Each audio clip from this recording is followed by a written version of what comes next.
Salam,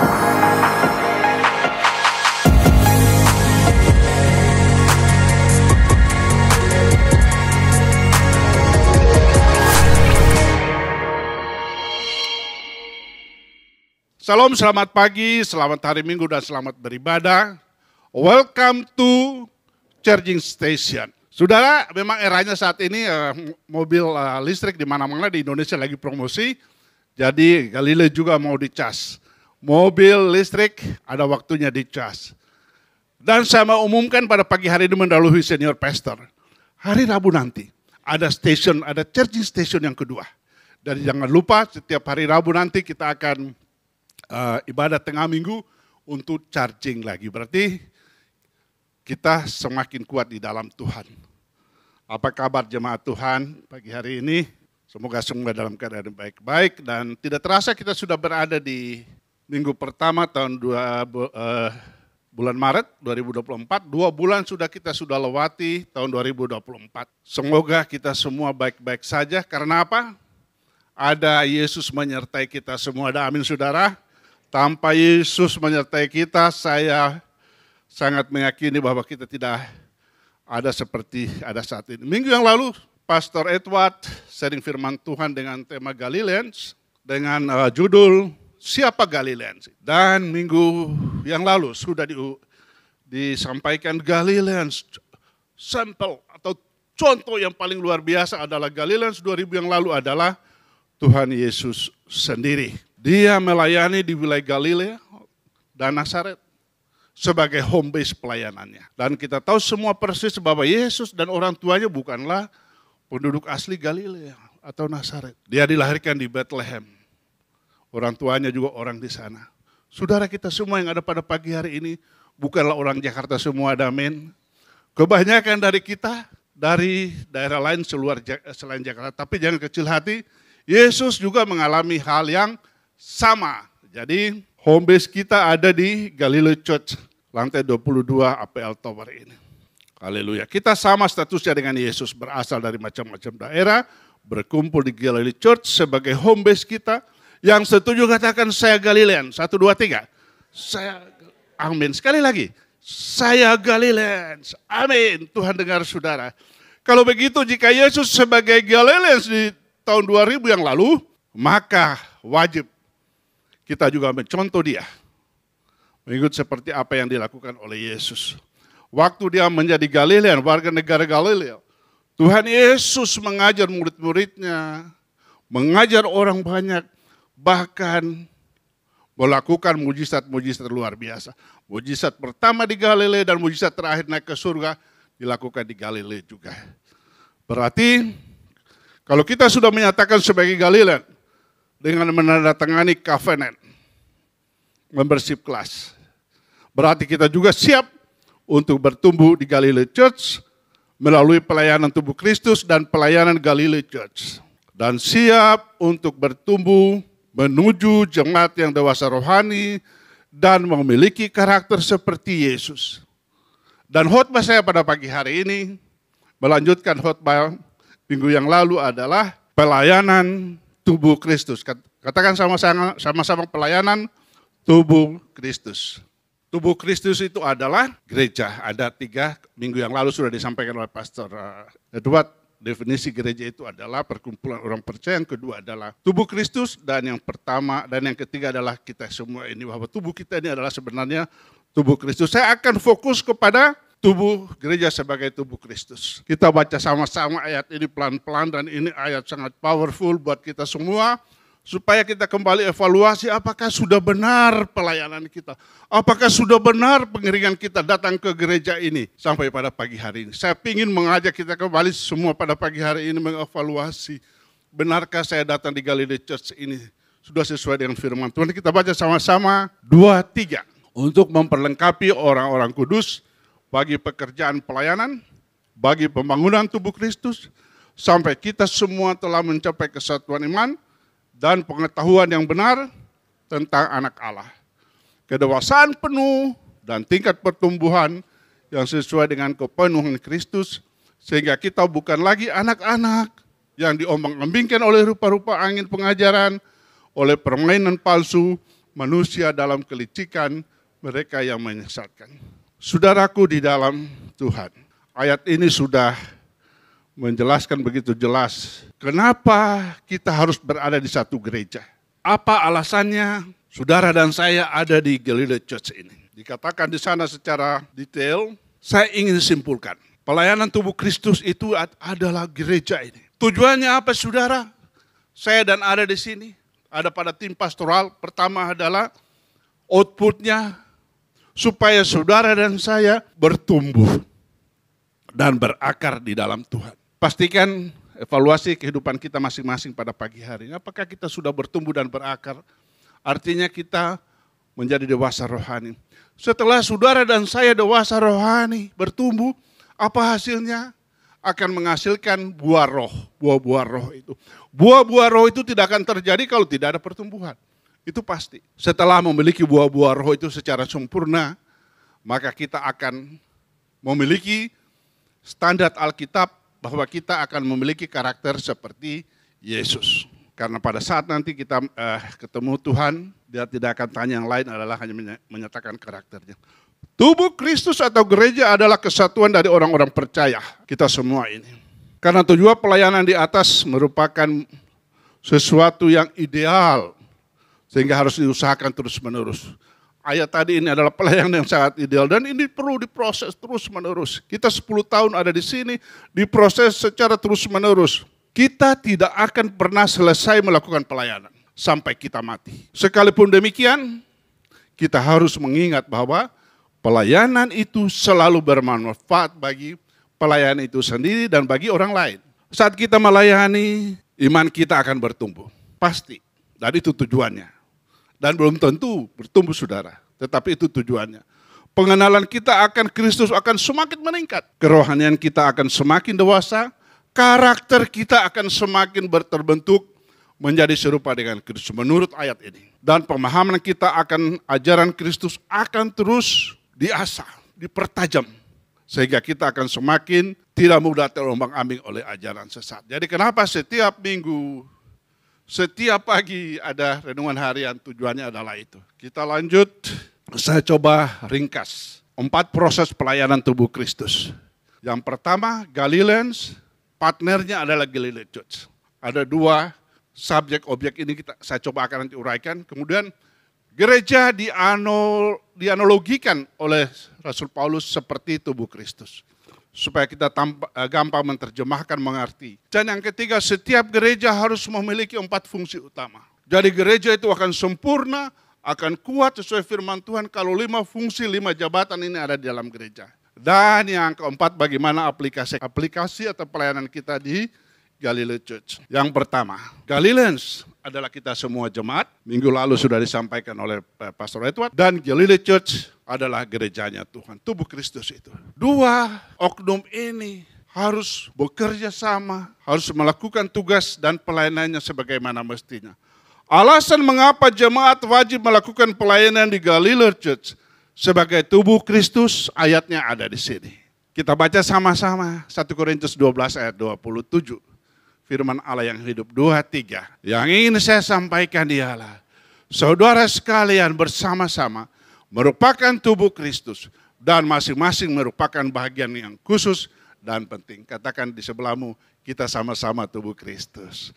Pagi hari ini kita review kembali. Saudara dan saya ini tubuh Kristus, satu sama lain, tidak ada yang beda aja menurut firman Tuhan. Rasul Paulus dalam tulisannya kepada jemaat di Korintus berkata, yang ingin saya sampaikan ialah saudara sekalian bersama-sama merupakan tubuh Kristus dan masing-masing merupakan bagian yang khusus dan penting. Jelas di sini bahwa setiap kita yang ada pada pagi ini anggota tubuh Kristus sebagai Galileans. Kita memiliki bagian penting dan wajib untuk memberikan sumbangan bagi pembangunan tubuh Kristus buat pekerjaan Tuhan. Hari ini apakah saudara telah mengambil bagian dalam pelayanan? Pertanyaannya itu, anjurannya terlibatlah secara aktif dalam pembangunan tubuh Kristus dalam dunia ini.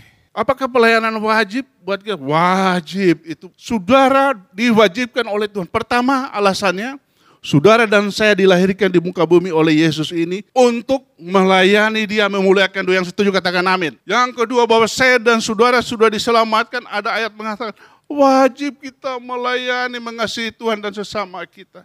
Saudaraku yang kekasih di dalam Tuhan. Apapun talenta dan karunia yang Tuhan sudah berikan, yang percayakan kepada saudara dan saya dalam hidupmu, gunakanlah itu untuk melayani Tuhan dan sesamamu. Pagi hari ini disarankan untuk melayani tubuh Kristus, melayani pekerjaan Tuhan.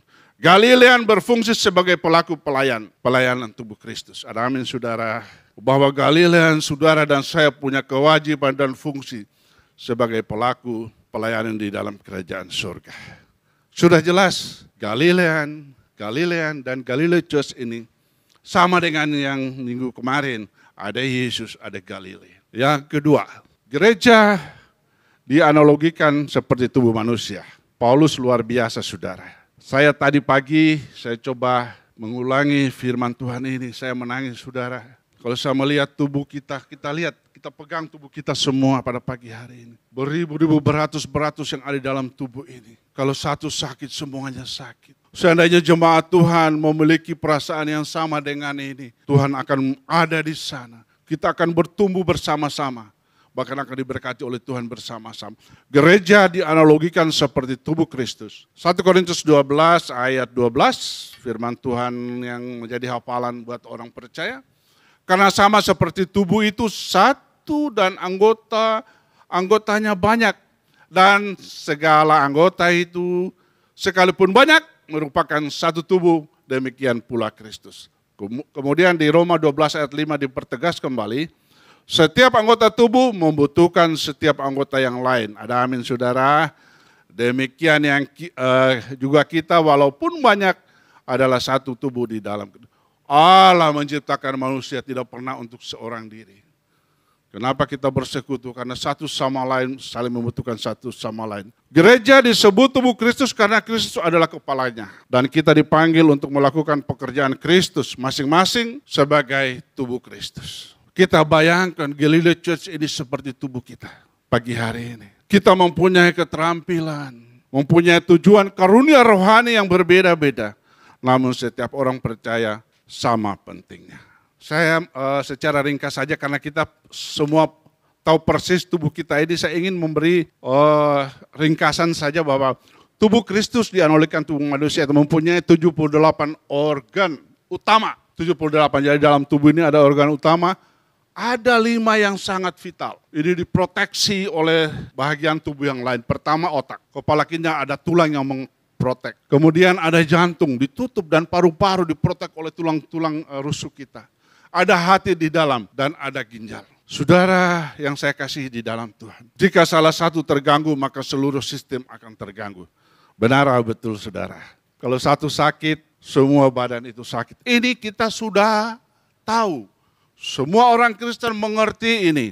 Tapi masalahnya apakah kita sudah lakukan di dalam kita bergereja. Dari analogi tubuh manusia yang dipakai oleh Paulus, biar dia berpendapat bahwa anggota-anggota tubuh secara rohani juga diberikan karunia rohani. Kita sudah belajar di 301 bahwa tidak ada orang Kristen yang tidak memiliki karunia rohani. Mungkin ada yang 2 atau 3, tapi minimum 1 orang percaya memiliki karunia rohani. Kita tidak bisa mempunyai karunia-karunia rohani kecuali kalau kita berada di gereja. Sekali lagi, tidak ada orang di muka bumi ini memiliki karunia rohani. Karunia rohaninya akan berfungsi kalau dia tidak berada di satu gereja. Di tubuh Kristus dan dia menyatakan percaya kepada Tuhan Yesus Kristus. Itu prinsip saudara. Kita juga tidak mungkin menjadi orang-orang percaya tanpa menjadi bagian tubuh sebagaimana digambarkan di 1 Korintus 12. Menjadi orang percaya tetapi bukan bagian daripada gereja. Sekarang kita meningkat lagi. Setelah menjadi bagian gereja sebagai Galilea Church. Apa yang kita sudah kerjakan di dalamnya? Apakah sudah benar atau betul? Nanti kita sepintas selalu saya coba uraikan. Setiap anggota gereja mempunyai pelayanan. Saudara. Wajib itu. Tuhan mau kita melayani. Seluruh karunia rohani yang diberikan adalah untuk pelayanan. Jangan disimpan di rumah. Tuhan kasih karunia itu dipakai saudara. Setiap anggota tubuh membutuhkan setiap anggota yang lain. Tadi saya sudah sampaikan. Demikian juga kita. Walaupun banyak adalah satu tubuh di dalam Kristus. Ada satu cerita lama. Saya ingin sampaikan sekali lagi. Mengenai anatomi tubuh manusia ini. Ada satu cerita di mana ada 4 bersaudara hidup di dalam satu tubuh manusia yang ada di dalam tubuh kita.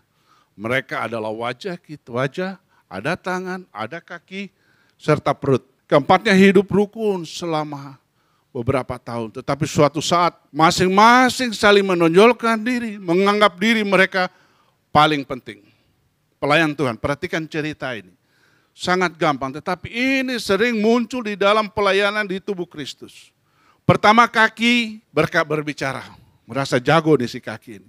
Teman-teman, akulah yang paling penting di antara kalian. Coba bayangkan tanpa aku manusia bakal tidak bisa kemana-mana. Sahut tangan, kaki. Manusia tanpa tangan tidak akan bisa bekerja. Memang benar tanpa kaki manusia tidak bisa berkemana-mana katanya. Dia akui itu, sama dengan waktu debat. Paslon, benar katanya. Tetapi itu tidak penting menurut si tangan. Yang penting bagi manusia adalah bekerja. Setelah bekerja baru dapat makan. Betul, benar. Jadi manusia harus bekerja dan itu yang terpenting. Dan hanya tangan yang bisa bekerja untuk mencarikan nafkah manusia. 100% benar. Wajah pun menyungging, tersenyum dan mendengar penuturan kaki dan si tangan kakaknya tadi. Dengan sombong, dengan congkak, lalu mencetuskan, dengan cetus dia berkata, kalian sama sekali tidak penting dibanding dengan aku. Tahu nggak kalian? Manusia itu dihargai karena apa? Karena wajahnya yang tampan dan cantik. Membuat manusia dikagumi. Betul, sehingga itu make up sekarang mahal-mahal ya. Itu yang membuat skincare, salon tubuh di mana-mana. Selain itu, aku memiliki panca indera, yaitu mata, punya telinga, punya hidung, punya lidah serta mulut. Nah jelas-jelas aku yang paling hebat dan paling penting. Menurut si wajah. Kemudian yang si bungsu perut. Apa yang dia bilang? Yang tadi, perut yang tadinya diam, ikut berbicara. Kuakui kaki lebih kuat daripadaku. Tangan lebih pintar daripadaku. Wajah lebih cakep. Tetapi sebenarnya akulah yang terpenting. Tanpa aku kalian semua akan tewas, akan mati. Mendengar perkataan si perut, anggota tubuh lain tadi marah. Mereka sebaliknya menganggap perut bagian tubuh yang merepotkan. Saudaraku, di dalam pelayanan sering ini terjadi. Bahwa ada bagian yang menurut pandangan kita merepotkan. Yang paling malas menurut 3 yang tua tadi. Coba bayangkan. Pekerjaannya perut sehari-hari hanya makan dan makan melulu. Tapi kalau kami kaki membawa tubuh ke tempat mencari nafkah. Tangan bekerja mencari uang. Wajah selalu menunjukkan raut muka manis. Agar disenangi. Namun semua hasil jadi payah itu dimakan perut. Wah, langsung disalahkan si perut ini ngabisin duit. Departemen ini bagian dia menghabis-habiskan duit. Kalian semua akan mati. Coba bayangkan. Pekerjaan perut sehari-hari hanya makan dan makan melulu. Tetapi kalau kami katakan tadi mencari, berusaha dan lain-lain. Sejak kejadian itu kaki, tangan serta mulut. Sejak kejadian itu perut dan kaki dan tangan tadi marah. Dan mereka tidak memberi makan si perut ini kira-kira 3-4 hari. Sehingga perut menjadi lemas. Tahu apa yang terjadi saudara? Perut lemas karena tidak ada makan, tangan tidak bisa bergerak. Kaki tidak bisa jalan.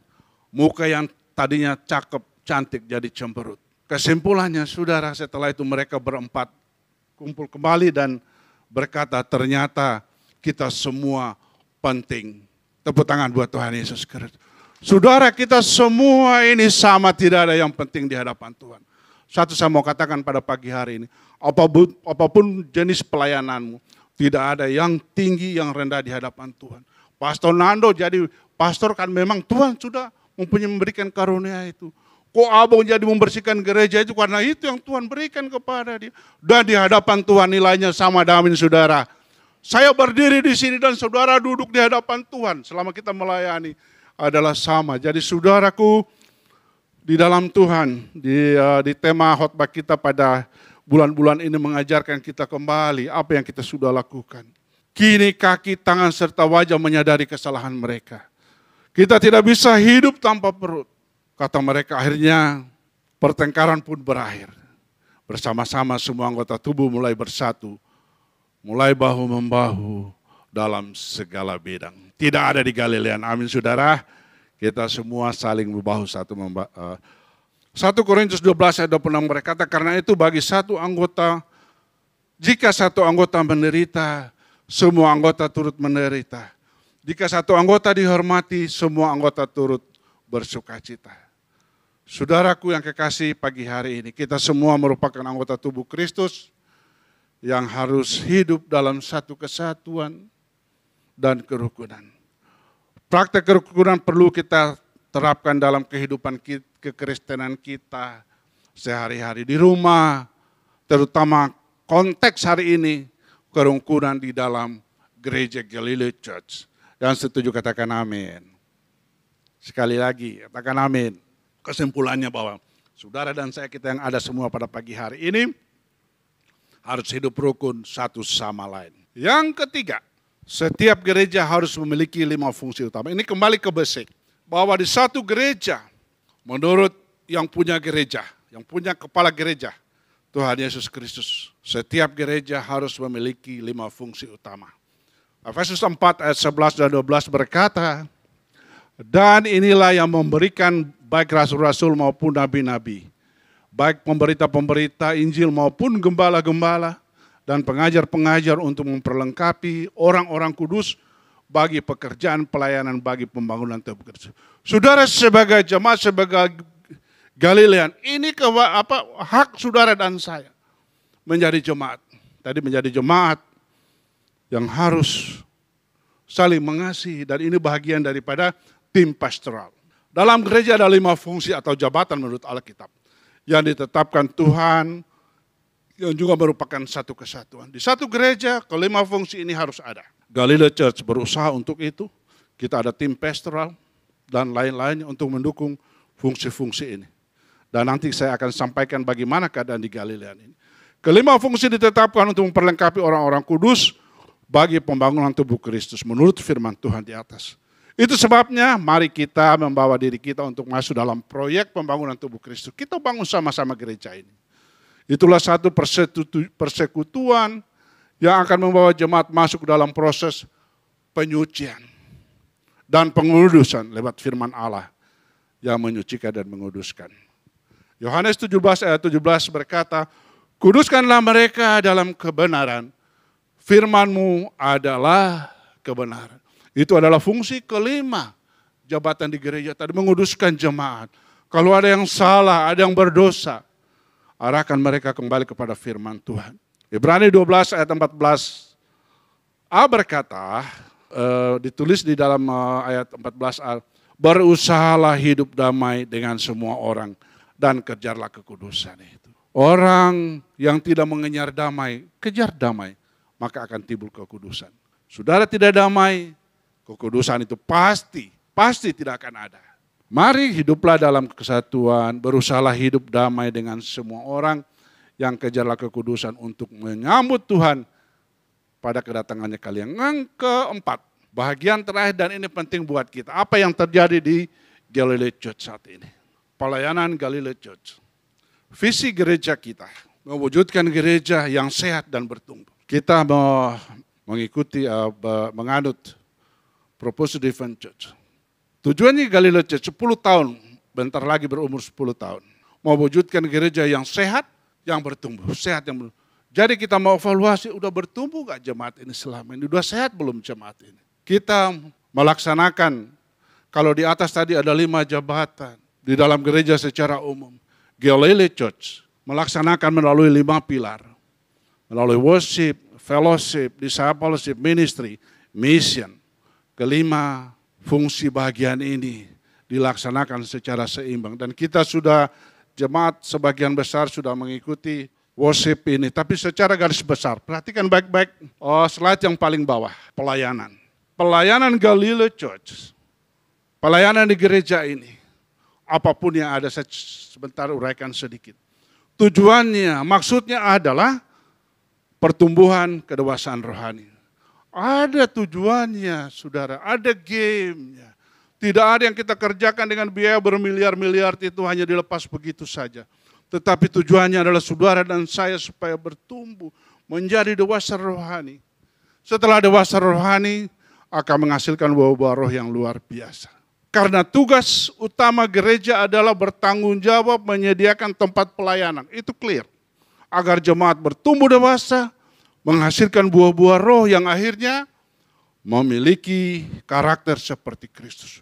Itu digiring terus oleh tim pastoral senior pastor kita. Kita jemaat harus menuju tujuan yang sudah digariskan oleh Tuhan. Pelayanan adalah suatu kewajiban bagi mereka yang sudah diselamatkan oleh Kristus. Saudara sudah diselamatkan, wajib melayani.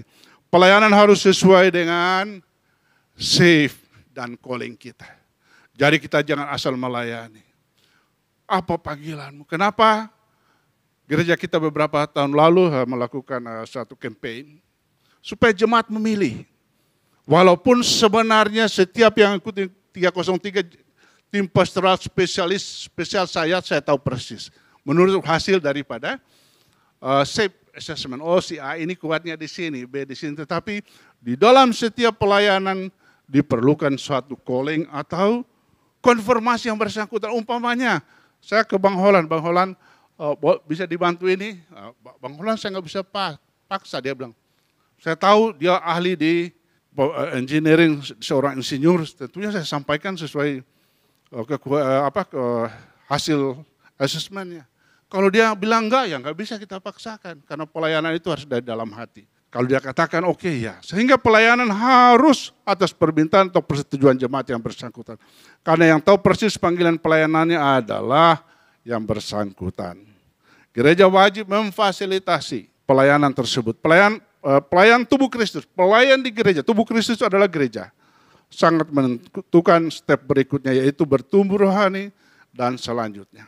Jadi saudara bertumbuh atau tidak tergantung di pelayananmu. Melayani gereja ini. Galilea Church, saya ingin menyampaikan secara cepat. Semua kegiatan yang ada antara lain. Kita ada ibadah hari Minggu. Sebelumnya ada Ignite, kita akan rubah mulai hari Rabu nanti ibadah tengah minggu. Kemudian ada Galilea Kids, kita yang luar biasa. Mereka udah punya tim musik sendiri. Ada ibadah youth. Ada pelayanan penjara, ada BPB, ada small group, ada Lead Academy, ada pembacaan Living Life, ada retreat, ada doa, ada seminar, ada ayam sindorim, dan lain-lain sebagainya yang ada di 5 pilar tadi. Dengan biaya yang cukup tinggi, tujuannya adalah supaya Galilean, supaya kita semua bertumbuh ke arah dewasa rohani. Jadi digenjot di sini, digoreng di sini, supaya menjadi dewasa rohani. Katakan dewasa rohani, 2, 3. Rohani. Saudara, suka tidak suka, mau tidak mau, kita harus ke sana. Gereja ada untuk membangun jemaat menjadi dewasa, bertumbuh dan berakar. Haleluya. Jadi jemaat jangan salah ekspektasi. Jangan salah perkiraan Galilea ini mau jadi apa. Kita sudah melaksanakan Lead Academy 6 batch, 6 angkatan. Tujuannya adalah supaya kita semua jemaat ini di training supaya bisa imannya bertumbuh dan siap untuk melayani dengan benar.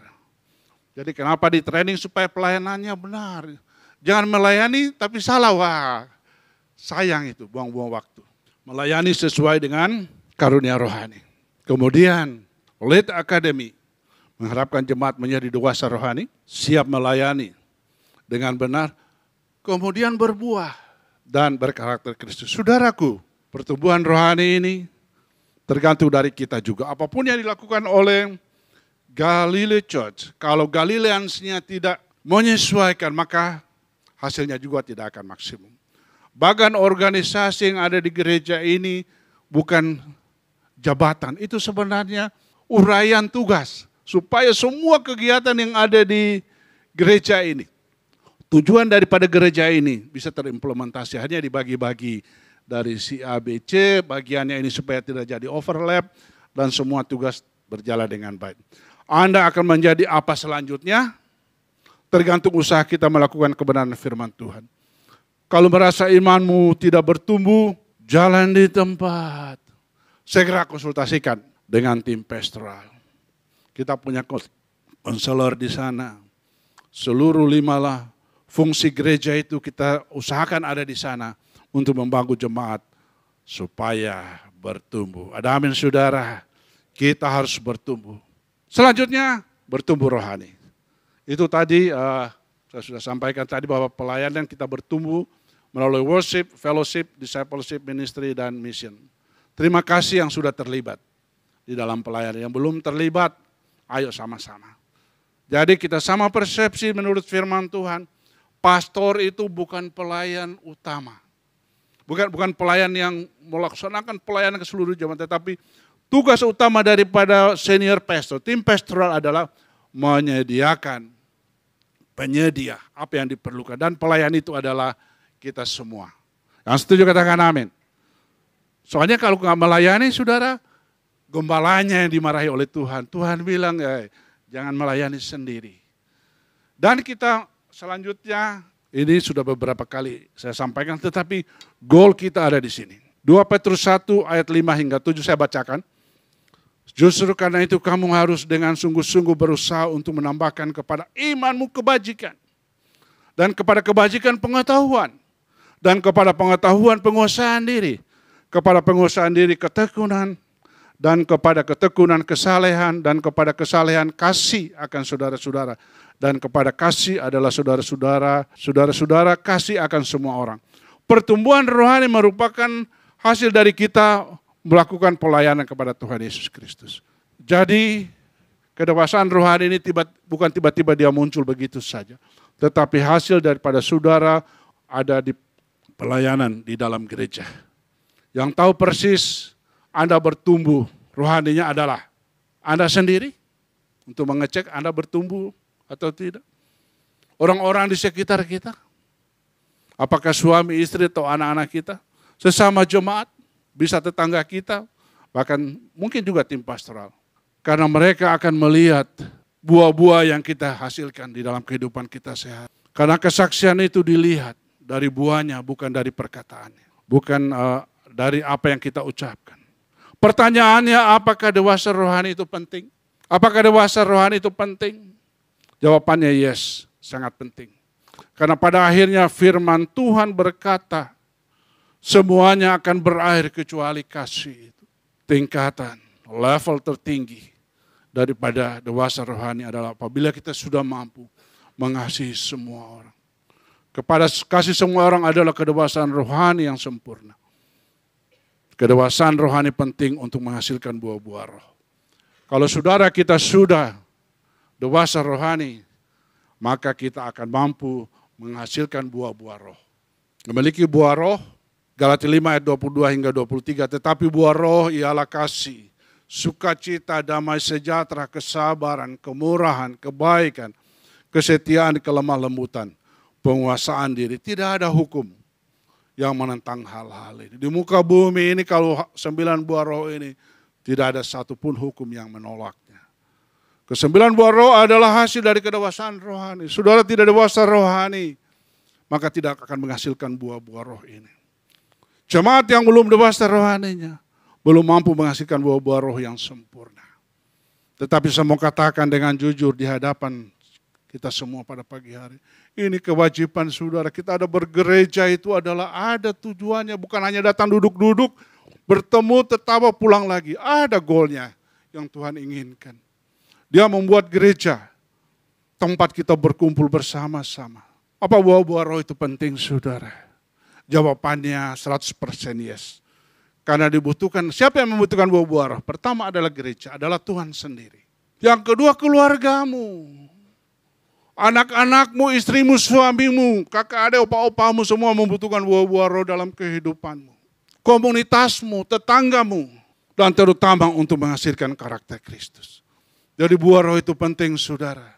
Renungkan pada pagi hari ini, maafkan saya. Saya harus sampaikan ini karena supaya 10 tahun Galilei Church ini sudah ada hasilnya atau belum, ada buahnya atau belum. Biar dalam ulang tahun pada bulan Agustus nanti kita mereview kembali. Tuhan, Kami belum memiliki 9 buah roh itu, tapi kami sementara berusaha. Pada saat kita menghadap Yesus, pada akhir zaman nanti, dia tidak akan tanya apa yang engkau miliki. Tetapi goal akhir orang percaya, goal akhir Galileans, pastikan baik-baik ada Galilee Church ini. Tujuannya adalah ini. Hasil akhir dari seluruh rangkaian pelayanan dan pengiringan saudara dan saya. Hasil akhir daripada Galileans dan Galilee Church. Nilai standarnya sangat tinggi. Memiliki karakter seperti Kristus. Suka tidak suka, mau tidak mau. Itu yang Alkitab katakan dan Tuhan minta. Suatu saat nanti pada saat kita menghadap Kristus, yang dicek adalah apakah kita selama hidup kita ini sudah melayani sesuai apa yang Tuhan sudah berikan. Dan mengimplementasikan karakter daripada Kristus. Kejadian 1 ayat 26 clear di sana. Kalau saudara mau diberkati oleh Tuhan, di sana dikatakan, di kita saudara dan saya diciptakan sama dengan Yesus, dengan tubuh Kristus. Dan pada saat kita kembali nanti, ini saya Tuhan. Masih sama wajah pada saat engkau membentuk saya. Dan resiko atau berkat yang luar biasa dikatakan dalam ayat ini. Saudara akan menguasai isi dunia ini karena ada karakter Yesus, ada kuasa di sana. Saudara, biarlah hari-hari mendatang ini kita menjadi orang Kristen yang lebih radikal lagi. Karena Tuhan Yesus tidak lama akan datang lagi. Suatu saat nanti saudara, Tuhan tidak akan menanyakan apa jabatanmu, apakah engkau pastor, apakah engkau seorang menteri, atau pendidikanmu tinggi, kekayaanmu apa. Tuhan hanya perlu karaktermu seperti karakternya Yesus. Galilean yang dikasihi Tuhan, firman Tuhan sudah disampaikan, walaupun itu keras, mungkin menyakitkan hatimu. Secara pribadi saya katakan, mohon maaf, tapi saudara, saya anggap saudara-saudara saya yang saya kasih di dalam Tuhan. Kita harus bertindak, melakukan firman Tuhan supaya tidak sia-sia waktu yang kita buang. Sebabnya kita melakukan pelayanan tubuh Kristus. Yang belum ada pelayanan di gereja, terlibatlah karena itu kewajiban kita. Galilee Church dengan keterbatasannya sudah berusaha menyediakan fasilitas dan kesempatan untuk pelayanan tubuh Kristus, untuk melayani tubuh Kristus, melayani gerejanya. Yang sudah terlibat, saya mau katakan puji Tuhan, Tuhan memberkatimu. Dan yang belum terlibat, usahakan terlibat dalam pelayanan. Supaya kita semua Galilean bertumbuh bersama-sama, berbuah bersama-sama, memiliki karakter Kristus bersama-sama. Terlebih kita masuk surga bersama-sama. Galilee Church siap membantu saudara dan saya mengantar ke tujuan akhir itu. Yang setuju dan mau bersama-sama katakan amin. Sekali lagi yang setuju katakan, Tuhan Yesus memberkati kita semua.